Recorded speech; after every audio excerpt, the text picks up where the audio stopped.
The tip of Borgakh Strongtusk's tusk caught the torchlight as she walked the length of the assembled men, and David Ramsay's heart slammed against his ribs when her dark eyes found him and did not move on.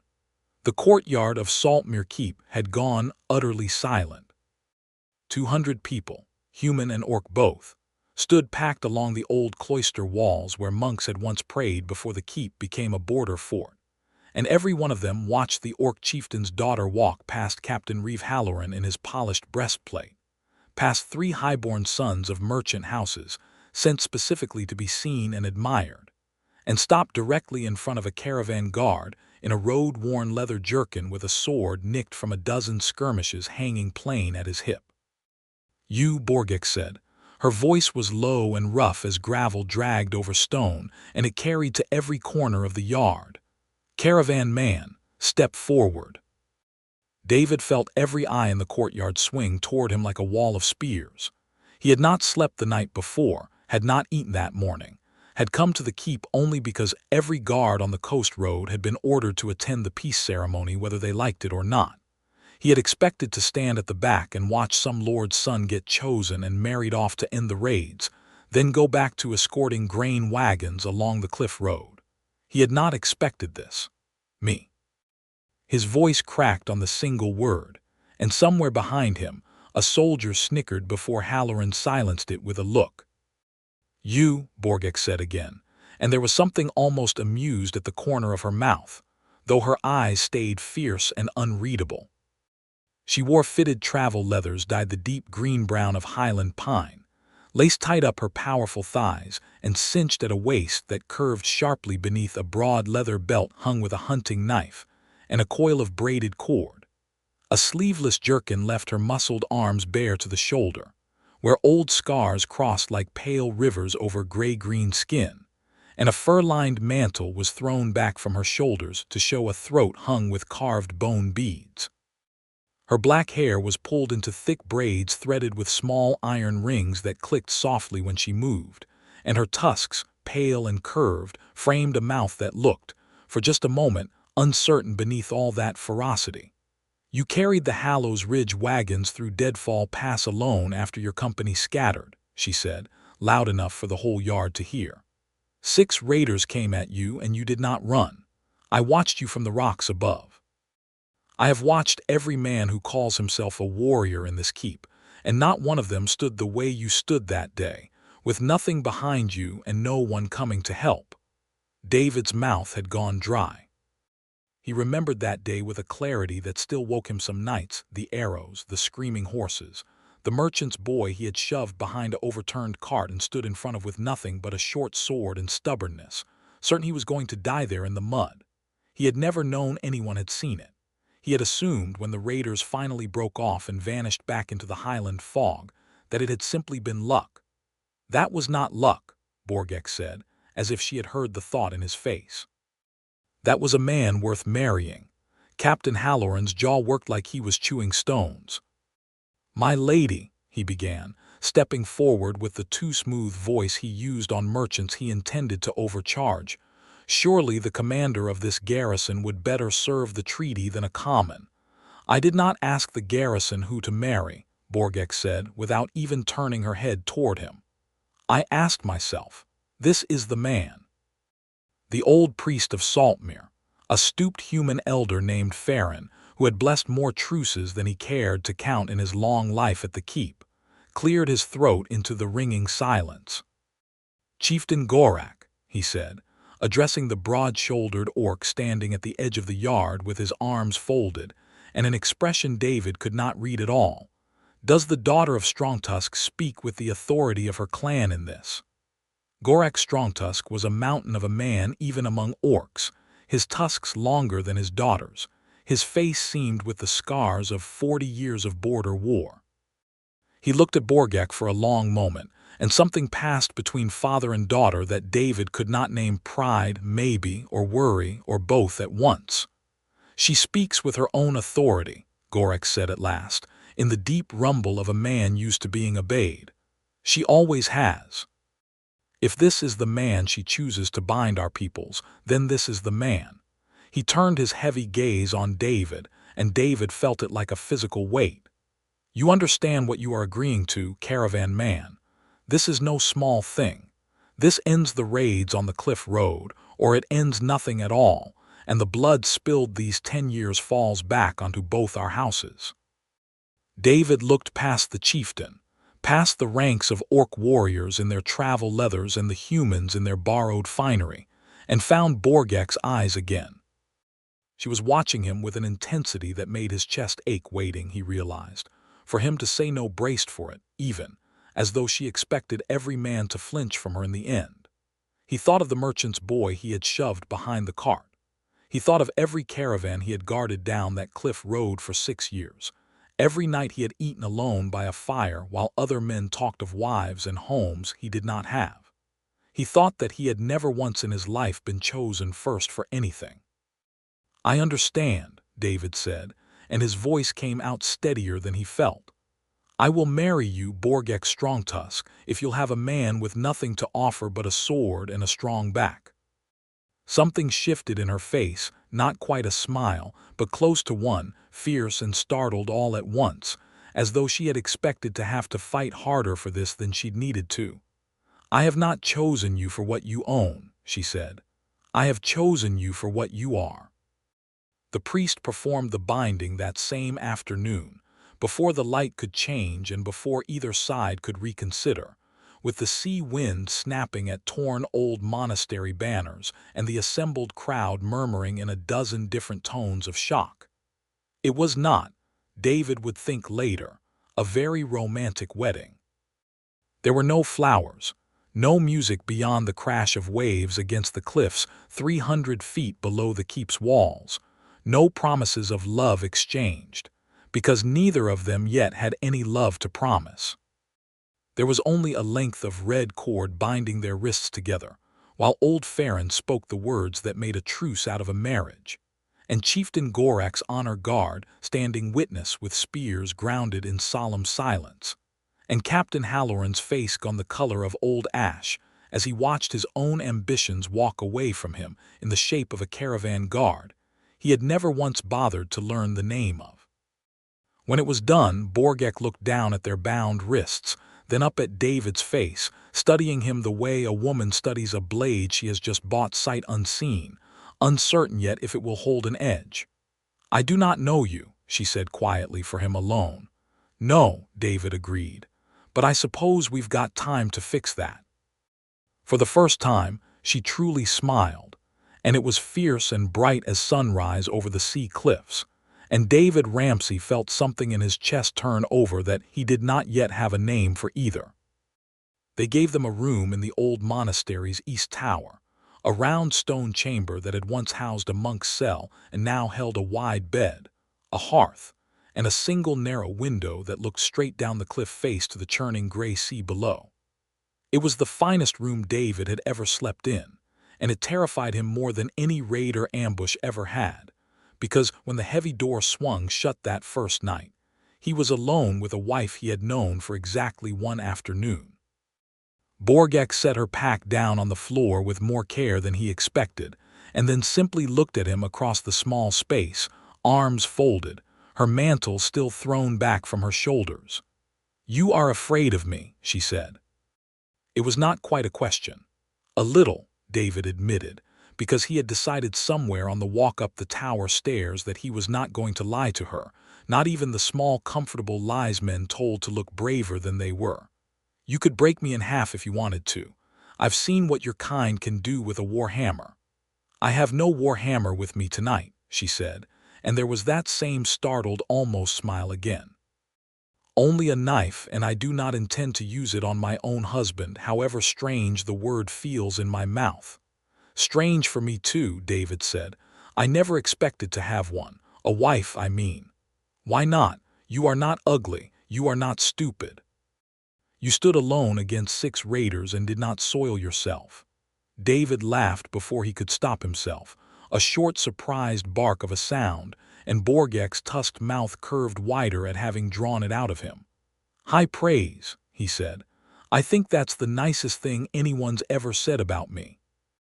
"Then the people of your world have been fools," Borgakh said, and sat down on the edge of the wide bed, suddenly looking less like the terrifying warrior who had claimed him in front of 200 witnesses, and more like a young woman worn thin by a very long, very strange day.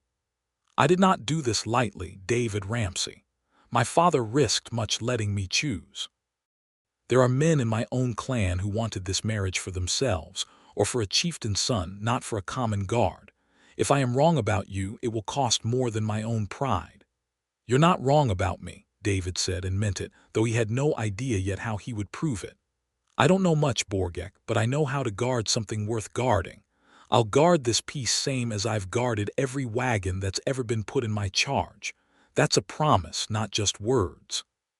She looked at him for a long moment in the firelight, weighing that, and something in her rigid shoulders eased. That will do for a beginning, she said.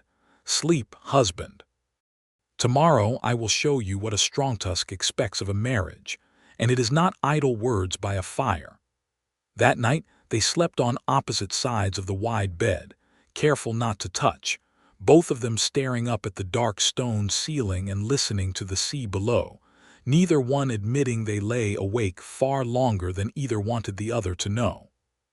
The weeks that followed taught David more about Borgakh Strongtusk than he had learned about any other person in his life, because she did not know how to be anything but honest, blunt as a hammer blow, and it turned out that honesty from her was its own kind of gift.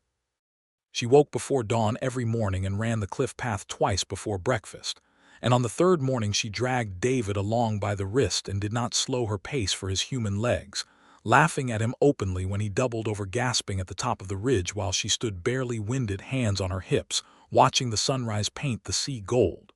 Weak, she said, not unkindly, but you did not quit. That is worth something. Give me a month, David wheezed, and I'll beat you up that hill. You will not, Borgakh said with total confidence, but I look forward to watching you try. He found over those weeks that she liked to be teased, that her fierce composure cracked easily into real laughter if he found the right angle, and that she was fascinated by small human things she had never had cause to learn. How a wagon wheel's spokes were set to bear weight evenly, how a farrier read a horse's hoof, how David's rough hands could take a tangle of broken harness leather and coax it back into something whole and useful.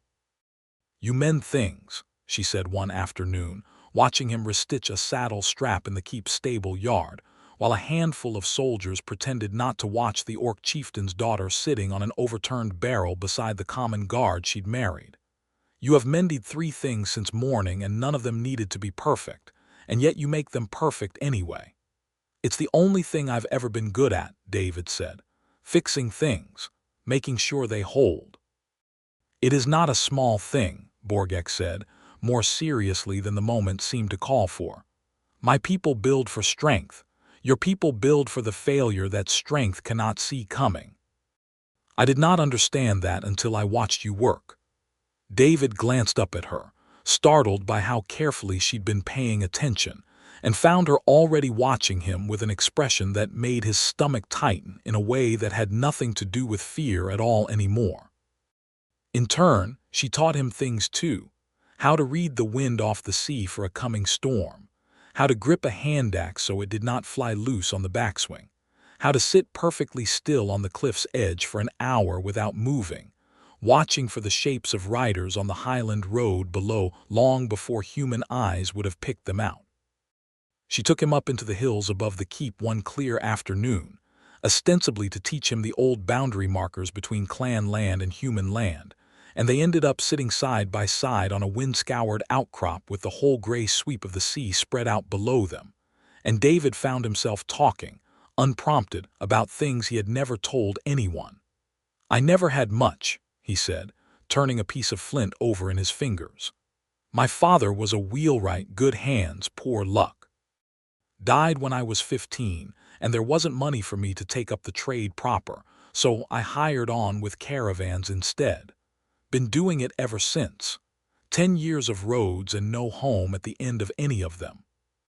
No home, Borgakh repeated softly, and no one waiting. No one waiting, David agreed. Guess that's changed now, whether either of us wanted it to. I did want it, Borgakh said, and the honesty in her voice caught him off guard. I have wanted for a long time someone who would not flinch from me, and I did not think such a man existed among your people. I thought I would have to marry a stranger and endure him. I did not think I would, she stopped, jaw tight, as though she had said more than she'd intended. Would what? David asked very quietly. Like him, Borgakh admitted, and it seemed to cost her something to say it, some old fortified wall coming down brick by brick. I did not think I would like my own husband, David Ramsay. It is inconvenient. I had plans to be dutiful and cold about this. Sorry to ruin your plans, David said, and she laughed, the real laugh, the one that lit her whole face up, and before he quite understood he was moving, he leaned in and kissed her. She went still with surprise for one heartbeat, and then her hand came up and closed in the front of his jerkin and pulled him closer, kissing him back with a fierce hunger that startled a low sound out of his throat, tusks and all, careful and clumsy and then not careful at all, until they broke apart, both breathing hard, foreheads pressed together, the wind off the sea roaring around them. Well, Borgakh said, a little unsteadily, tusked mouth curved in wonder. That was not in the treaty. No, David agreed, laughing against her mouth. That one's just mine. Just yours, she agreed, and kissed him again, softer this time, like a woman discovering something she had never expected to want this badly. Not everyone at Saltmere Keep was pleased to watch that marriage grow warm instead of stay cold and political. Captain Halloran's resentment festered like a splinter left too long under skin, and he found small ways to needle at it, assigning David to the worst, longest caravan routes, questioning his competence in front of the other guards, making sure everyone in the keep knew he thought the whole marriage a farce that would end the moment the orc woman tired of her common husband. David bore it without complaint, because complaint had never gotten him anywhere in 10 years of hard roads, but it grated at Borgakh far more than she let David see. He looks at you like something he stepped in, she said one evening, watching Halloran cross the courtyard below their tower window. He looks at me like a man who wanted the glory of marrying you himself and didn't get it, David said. Let him look. Doesn't cost me anything. It costs me, Borgakh said, low and dangerous. No man speaks of my husband as beneath him while I stand close enough to hear it. She did not have long to wait for the chance to prove it. Not 2 weeks later, Halloran assigned David to escort a grain caravan alone down the worst stretch of the cliff road, the same stretch where the raiders had struck him months before, and made certain everyone in the mess hall heard him say it with a thin, satisfied smile, as though hoping the road might solve his problem for him. Borgakh heard of it before the wagons even left the gate, and was waiting at the courtyard when David swung up onto his horse. I am coming with you, she said, already dressed for the ride, a hand axe at her hip. Borgakh, it's meant to be a quiet run, 3 wagons in. It is meant to be you riding alone into the same stretch of road where 6 raiders nearly killed you, sent there by a man who wishes you gone, Borgakh said flatly. I am coming with you. This is not a discussion. They rode the cliff road together under a hard gray sky, and halfway through Deadfall Pass, where the road narrowed to a shelf of stone with the sea crashing far below on one side and jagged highland scree rising on the other, a dozen raiders came screaming down out of the rocks.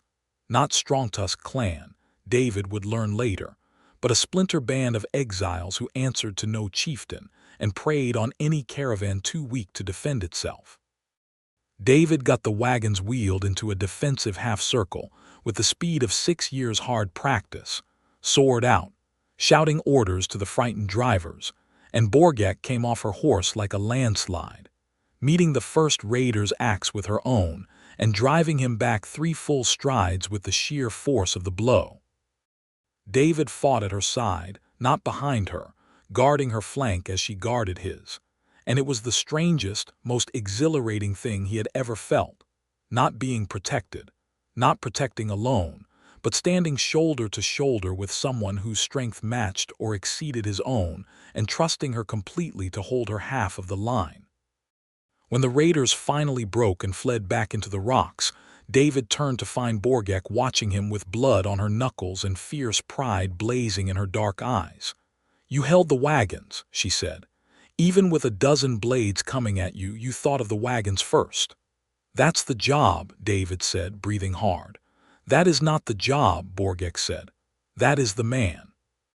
And she kissed him right there in the road, in front of 3 terrified grain merchants and a dozen fleeing raiders, uncaring who saw. And when they rode back through the keep gates that evening with the caravan intact and not a single wagon lost, the story of it spread through Saltmere faster than any rumor Halloran had ever planted.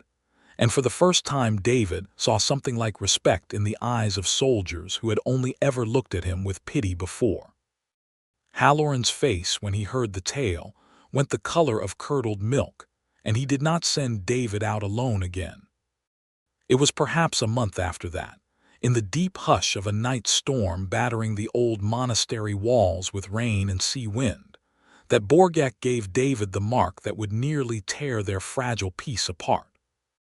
They had grown close in ways that went beyond the fierce, easy affection of those early weeks' long nights talking by the hearth fire, her teaching him words of the old clan tongue, him teaching her the human songs the caravan drivers sang on long roads, both of them slowly discovering that what had begun as a treaty had become, without either quite noticing the moment it happened, a marriage they wanted rather than one they merely tolerated.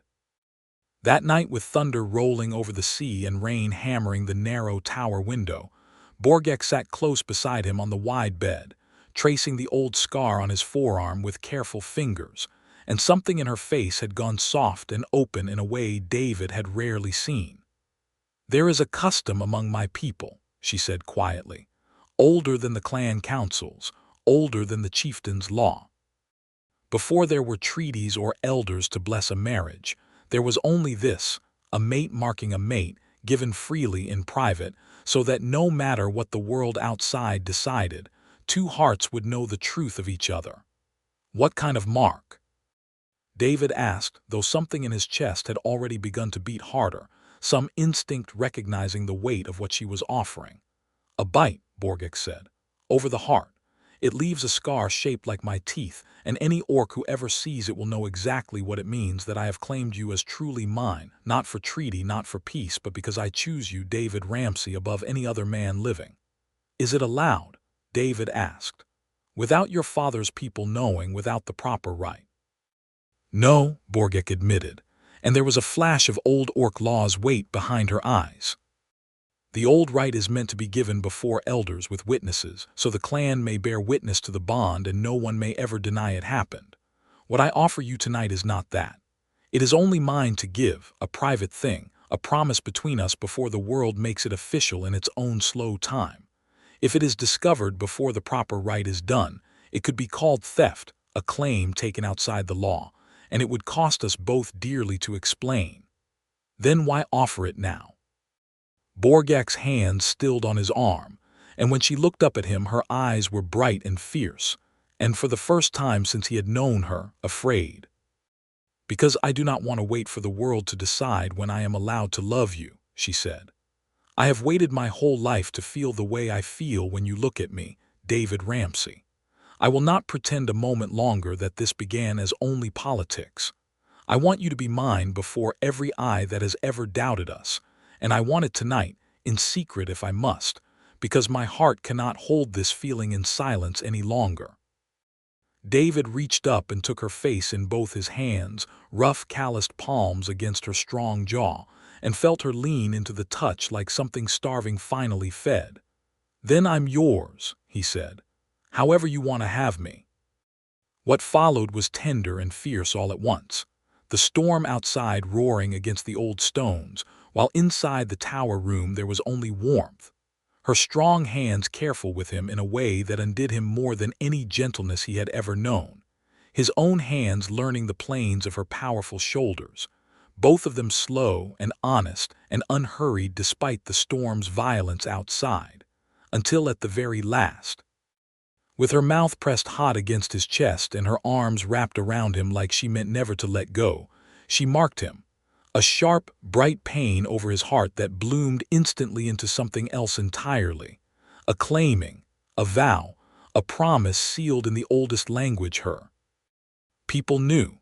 He held her through it, breath ragged, and when it was done she pressed her forehead to the mark and stayed there a long, long while, and neither of them said a word because none were needed. In the days after, David wore his shirt laced high and thought little more of the risk, wrapped up as he was in the astonishing fact that Borgakh Strongtusk, proud daughter of a chieftain, loved him, truly loved him, wanted him, had claimed him with her own body and her own ancient law rather than wait for any council's blessing. He had never in his life felt so entirely chosen, and the feeling was so new and so bright that for a while he forgot entirely how dangerous a secret it was. The discovery came 3 weeks later, and it came at the worst possible moment, in front of the worst possible eyes. A raiding party struck the eastern Caravan trail at dusk, not the exiled bandits from before, but a proper Strongtusk clan warband, and at their head rode a warrior David had heard of only in passing, Grandar Ashclaw, a broad-shouldered Highland fighter who had once sought Borgakh's hand himself and been refused, and who had never forgiven the slight, especially not once she'd chosen a common human guard over him instead. David had been riding escort on that trail with 2 other keep soldiers when Grandar's band came down on the caravan, not to plunder it, David realized with a cold jolt, but to make a point. They fought hard and fast, and David took a spear graze along his ribs that knocked the wind clean out of him and dropped him in the road. And by the time the keep's reinforcements arrived and drove the raiders back, he was bleeding badly enough that they carried him straight to the keep's healer's hall rather than let him walk. It was there, as the healer cut away his blood-soaked shirt to tend the wound, that Grandar Ashclaw, captured in the skirmish and dragged in under guard, sneering and unbowed, caught sight of the mark scarred pale over David's heart, and his whole face changed. "Stop," Grandar said, so sharply that the healer's hands froze mid-motion. He shoved past the guards holding him, ignoring the spear point pressed to his throat, and stared down at David's bare chest with an expression David had never seen turned on him before, not scorn, but something closer to outrage. "That is a claiming mark," Grandar said, loud enough that every soldier and healer in the hall turned to look. "That is Borgakh Strongtusk's bite, given the old way, without elders, without witness, without her father's law." His eyes, when they lifted to David's face, were bright with fury. "She has broken clan law for you, human. She has stolen a right that belongs to all our people and given it to you in secret like a thief in the dark, and you will both answer for it."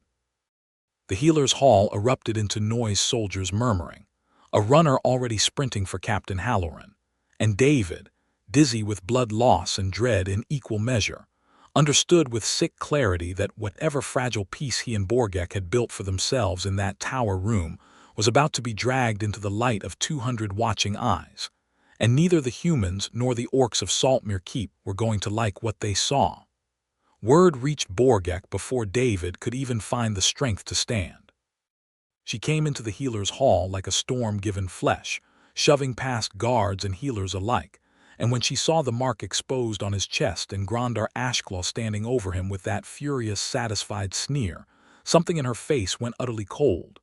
"You will step away from my husband," she said, in a voice that made every soldier in the room take an involuntary step back. "Your husband," Grandar spat the word like poison. "You gave him the mating bite without the elder's right, Borgakh. You know the law as well as I do. A claim given in secret without witness is no claim at all. It is theft of the oldest right our people have, and it shames your father's house before every clan on the Highland Road." "It shames nothing," Borgakh snapped, moving to stand between Grandar and the healer's table where David lay, her whole body a wall between the danger and him. "I marked what was already mine to mark. My heart chose him the day I chose him before the whole keep, in front of my own father. The right was only ever a formality left undone." "Tell that to the clan elders," Grandar said, when I bring this before them and demand you both answer for breaking law older than your father's chieftainship. There are those among our people who have waited a long time for an excuse to end this false peace, Borgakh, and you have just handed it to them wrapped in ribbon.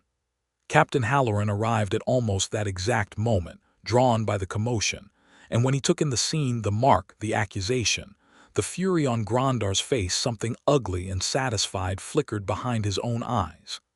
"Is this true?" he demanded, rounding on David despite the man's bloodied ribs. "You bear some orc brand given in secret, breaking their own laws. Do you understand what this looks like, Ramsay? It looks like witchcraft. It looks like this marriage was rotten from the very hour it was made, and I will not have this garrison's treaty collapse because you let an orc woman put some savage mark on you in the dark." "That is enough," Borgakh said, and the sheer authority in her voice cut through even Halloran's bluster. "You will not speak of my husband or of my people's laws in words you do not understand, Captain. This is not witchcraft.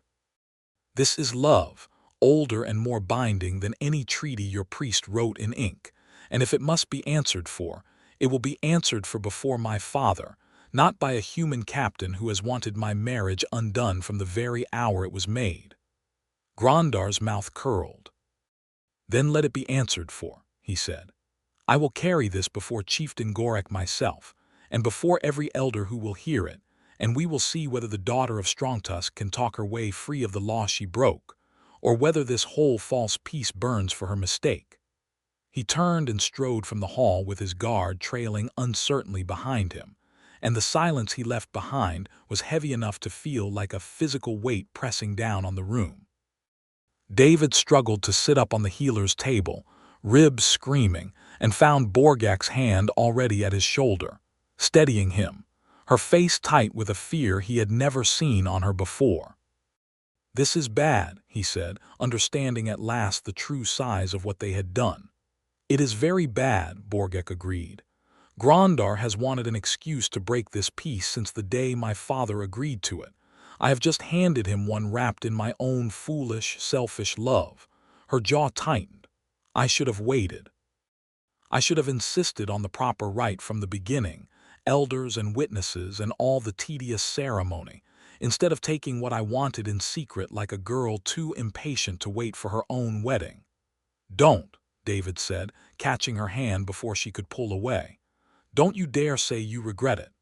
"I do not regret loving you," Borgakh said fiercely. "I regret only that my impatience may now cost us everything we have built. Grondar will use this to turn the clan elders against the treaty, and there are enough among them who never wanted peace with your people in the first place. If he succeeds, David, this will not end with an accusation. It will end with warbands on the cliff road and this keep burning." David held her hand tighter, ignoring the pain in his side, and made himself meet her eyes without flinching, the same way he had met 6 raiders alone in Deadfall Pass with nothing behind him and no one coming to help. "Then we go to your father," he said, "together. And we tell him the truth, all of it, the mark, the reason for it, everything. I'd rather stand in front of the whole Strongtusk clan and tell them I love their chieftain's daughter than hide from this and let Grondar decide what it means for us." Borgakh looked at him for a long moment, something fierce and grateful and disbelieving all warring in her face at once, and then she leaned down and kissed his forehead, careful of his wound, her hand cradling the back of his head like something precious. "I chose well," she murmured. "Even now, bleeding on a healer's table, you do not flinch." "Never from you," David said, "not once." They rode for the Highland war camp 3 days later, once David's wound had closed enough to bear the journey, with Chieftain Borgakh's own honor guard as escort and Captain Halloran watching them go from the keep gates with an expression David couldn't entirely read, not quite triumph, not quite worry, but something uneasily between the two, as though even he understood that whatever happened in the Highlands next would decide more than just one marriage. The Strongtusk war camp sprawled across a wide plateau above the cliff road, dozens of hide tents arranged in the old clan pattern around a central fire circle, and by the time David and Borgakh arrived, Word of the accusation had clearly outrun them. Every warrior they passed watched them with open, assessing stares, some hostile, some merely curious, none entirely friendly. Grandar Ashclaw stood waiting near the great fire circle with a cluster of grim-faced elders beside him, and Chieftain Borgakh sat on a broad stone seat at the circle's head, his expression carved from granite. "Daughter," Borgakh said, as Borgakh dismounted and helped David down beside her, ignoring the murmur that rippled through the gathered clan at the sight of a human standing so plainly at her side. "Grandar has brought a grave accusation against you. Tell me it is not true." "I will not lie to you, father," Borgakh said, standing straight and proud in front of the whole assembled clan, David's hand steady in hers. "I gave David Ramsay the mating mark in private without the right, without witness. I broke the old law to do it. I will not pretend otherwise, and I will not apologize for the reason I did it." A ripple of shocked murmuring went through the crowd, and Grandar stepped forward triumphant. "You hear her admit it," he said. "By the oldest law of our people, a claim given without witness is no true claim, and worse, it is a theft of the sacred right, punishable by the chieftain's own judgment. I say the marriage should be dissolved and the treaty renegotiated on proper terms, before this human's presence brings further shame on Strongtusk's house." "Renegotiated," Borgakh said coldly, "meaning you would put yourself forward again, Grandar, now that you believe I have disgraced myself enough to make room for you." "I would put myself forward for my people's honor," Grandar snapped, "which you have thrown away for a human guard's bed."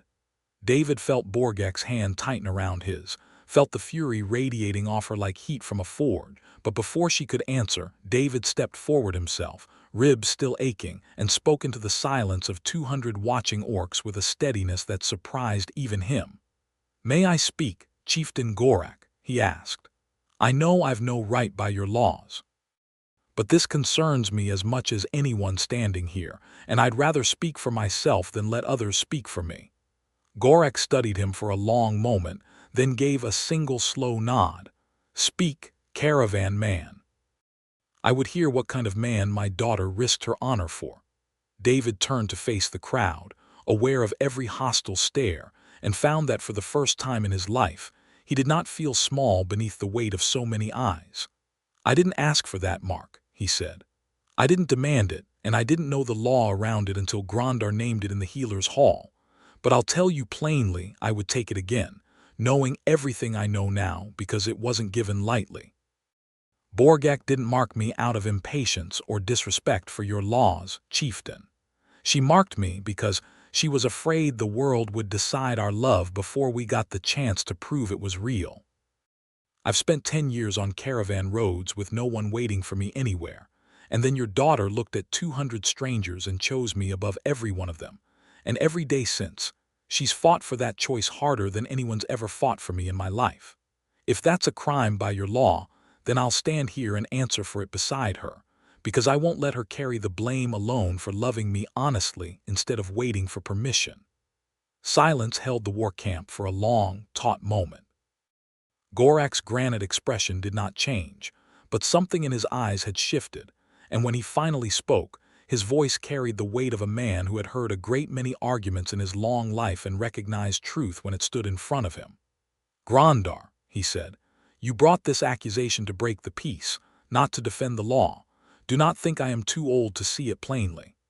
Chieftain Grandar began, but Borgakh lifted one broad hand and silenced him with the gesture alone. "The law exists to protect the meaning of the right," Borgakh said, "not to punish two hearts for finding truth before ceremony caught up to them. There is precedent, old precedent, for the elders to complete an unfinished claim rather than dissolve it, when both parties stand willing and the bond is proven true rather than false. I have watched my daughter since she was a girl who could break a shield with her fist. I have never once seen her look at any living creature the way she looks at this human." He rose from his stone seat, and the whole camp seemed to hold its breath.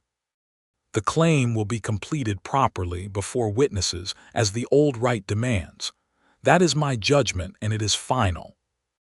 Grandar's face twisted with fury, But before he could speak again, a horn sounded from the ridge above the camp, sharp and urgent, and a scout came sprinting down the slope with his weapon already drawn. "Riders!" the scout shouted. Armed men on the cliff road below, moving towards Saltmere Keep, Grondar's own warband chieftain, marching without your order. Every head turned toward Grondar, whose fury had curdled into something far more dangerous, the look of a man whose gambit had failed, and who now had nothing left to lose. "I did not wait for a chieftain too soft to defend his own people's law," Grondar snarled, backing toward the tree line where, David now realized with cold dread, a second, larger warband had been waiting in the trees all along, ready to march the moment the council turned against him. "If the elders will not end this false peace, I will end it myself. Saltmere Keep will burn tonight, and when it is done, there will be no treaty left to argue about." He turned and ran for the trees, and within moments the sound of 100 warriors moving at speed echoed down the ridge toward the cliff road, toward the keep, toward everyone David had spent 6 years protecting. "Father," Borgakh said, already moving toward the horses, "we have to ride now before he reaches the keep." Borgakh was already shouting orders, his own honor guard scrambling into motion, war horns sounding across the plateau to rally the loyal warband. "Ride ahead, daughter. You and your husband, you know the cliff paths faster than any of my scouts. Warn the keep. I will bring the rest of the clan behind you as fast as the mountain allows." David swung up onto his horse despite the ache in his ribs, and Borgakh was beside him in an instant, both of them driving their mounts hard down the steep mountain track toward Saltmere Keep, racing the setting sun and Grondar's warband both, David's heart hammering with a fear that had nothing to do with his own safety and everything to do with the keep full of people, Halloran included, whatever his faults, who had no idea what was coming for them out of the Highland dark. They reached Saltmere Keep just as the last light was failing over the sea, and David wasted no breath on ceremony, shouting up at the gate guards to sound the alarm the moment they were close enough to be heard. The keep exploded into motion, soldiers scrambling for the walls, the great gates groaning shut, torches flaring to life along the old monastery ramparts, as word spread that a warband was marching down out of the highlands with murder in mind. Captain Halloran met them in the courtyard, already in half his armor, and for once there was no smugness in his face at all, only the grim focus of a man who understood exactly how much danger was bearing down on the walls he was responsible for. "How many?" he demanded. 100, maybe more," Borgakh said, already stripping the travel gear from her horse and reaching for the war axe she kept slung at her saddle. "Grondar Ashclaw leads them, and he does not come to negotiate. My father marches behind with the loyal clan, but the mountain paths are slow going in the dark. We may have to hold these walls alone for the first hour, perhaps longer." Halloran's jaw tightened, but he gave a short, sharp nod. "Then we hold them," he said, and turned to bark orders at the assembling soldiers without another word of complaint about orcs or treaties or brands scarred over a guard's heart. Whatever grudge he carried, David realized, Halloran was still a soldier first, and 100 armed raiders bearing down on his walls mattered more in that moment than any old resentment. The attack came just after full dark, torches bobbing along the cliff road like a river of fire, and the old monastery walls that had stood 300 years against sea storms now rang with the crash of grappling hooks and the shouts of men and orcs fighting shoulder to shoulder in defense of the same stones. David fought on the eastern rampart with a dozen keep soldiers, driving back raiders as they scrambled over the crenellations, his sword arm burning with the effort, his healing ribs screaming every time he twisted to block a blow.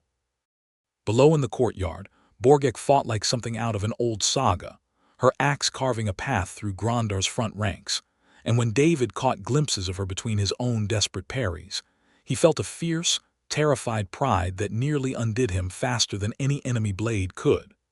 It was Grondar himself who finally broke through to the inner courtyard, cutting down 2 keep soldiers in his path, and Borgakh turned to meet him with a roar that carried over the whole battle. axe raised. "This ends with us, Grandar," she shouted. "Not the keep, not the treaty, not any of these people caught between our quarrel. You wanted my hand once. Take your answer from my blade instead." They fought across the torchlit courtyard, axe against axe, in a duel that drew every eye on both sides of the wall, the battle around them slowing as warriors on both sides recognized the older, deeper argument being settled in front of them.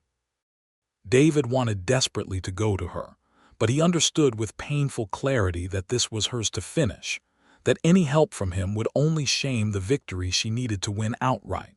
So instead he fought his way toward the courtyard's edge, cutting down 2 more raiders who tried to flank her while she fought, making certain no coward's blade could reach her back, while she settled the matter of Grandar Ashclaw face to face. The duel ended when Borgakh caught Grandar's axe on the haft of her own, twisted with a strength that made the muscles of her arms stand out like cords, and drove her opponent's weapon from his grasp entirely, following through with a blow that swept his legs from under him and left him flat on his back in the mud with her axe blade resting against his throat. "Yield," she said, breathing hard, "or die for pride that was never worth this many lives." Grandar stared up at her for a long, furious moment, the fight bleeding visibly out of him as he took in the sight of his own warband faltering around him, his warriors losing heart at the sight of their leader beaten. Finally, jaw clenched, he spat into the mud beside his own head. "I yield," he said bitterly. Borgakh straightened, axe lowering, and raised her voice to carry across the whole battered courtyard. "The quarrel is settled by combat as our law allows. Lay down your weapons. This raid ends now, or it ends with every one of you facing my father's warband arriving behind you within the hour." The raiders, leaderless and beaten, began dropping their weapons into the mud one by one, and by the time Chieftain Gorakh's own warband came thundering down the cliff road an hour later, torches blazing, they found the battle already over. Grandar's warriors disarmed and guarded, and his daughter standing bloodied but unbroken in the center of the courtyard with a human husband at her side who had not once, in the whole desperate fight, stopped guarding her flank.